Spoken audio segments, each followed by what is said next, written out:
Halo semuanya, di sini aku akan menjelaskan dinamika penyuluhan pertanian dan pembangunan pertanian berkelanjutan di Indonesia.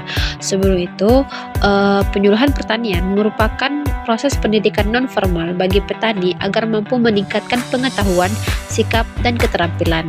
Kemudian pembangunan pertanian berkelanjutan menjadi tujuan utama untuk menjaga keseimbangan antar produktivitas, kelestarian lingkungan, dan kesejahteraan petani. Yuk, simak penjelasannya. Kita masuk pada pengertian penyuluhan pertanian.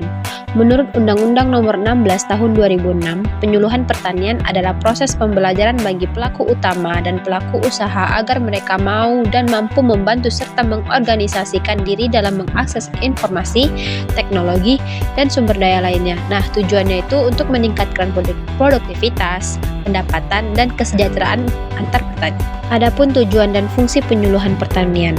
Nah, untuk tujuannya yaitu yang pertama ada mengubah perilaku petani ke arah yang lebih produktif dan efisien. Yang kedua ada meningkatkan kemampuan petani dalam mengelola usaha taninya. Dan yang ketiga yaitu mendorong inovasi teknologi pertanian. Untuk fungsinya yaitu ada pendidikan non-formal bagi petani, penyebaran informasi dan teknologi, serta penguatan kelembagaan petani. Kita lanjut pada materi berikutnya yaitu dinamika penyuluhan pertanian. Dinamika berarti perubahan yang terjadi dalam proses, metode, dan sistem penyuluhan. Adapun faktor pendorong dari dinamika ini yaitu yang pertama adanya perubahan teknologi pertanian seperti mekanisasi ataupun digitalisasi. Yang kedua ada perubahan kebijakan pemerintah.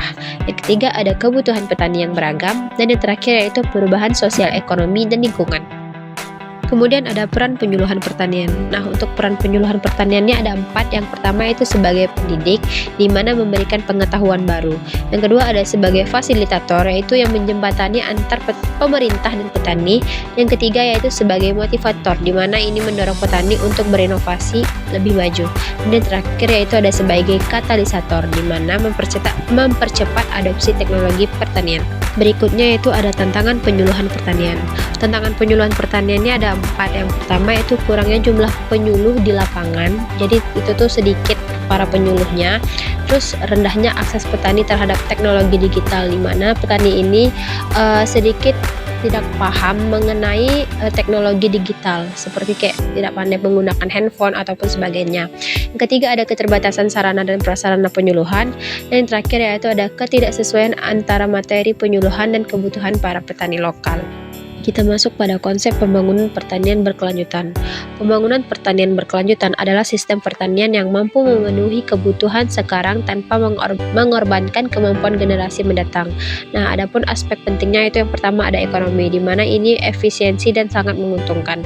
Yang kedua ada lingkungan. Nah, ini tuh ramah lingkungan dan menjaga ekosistem. Dan yang terakhir ada sosial, di mana meningkatkan kesejahteraan masyarakat tani.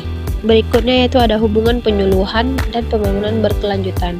Yang pertama ada penyuluh membantu petani mengadopsi teknologi ramah lingkungan. Yang kedua ada mendorong pertanian organik dan konservasi tanah dan air. Yang ketiga ada menumbuhkan kesadaran petani terhadap kelestarian sumber daya alam. Dan yang terakhir yaitu ada mendukung kemandirian pangan nasional. Nah, melalui penyuluhan pertanian yang dinamis dan berkelanjutan, kita tidak hanya membangun sektor pertanian yang kuat, akan tetapi juga masa depan yang lebih hijau dan sejahtera bagi generasi mendatang. Mari bersama kita wujudkan pertanian Indonesia yang maju, mandiri, dan berkelanjutan. Bye-bye!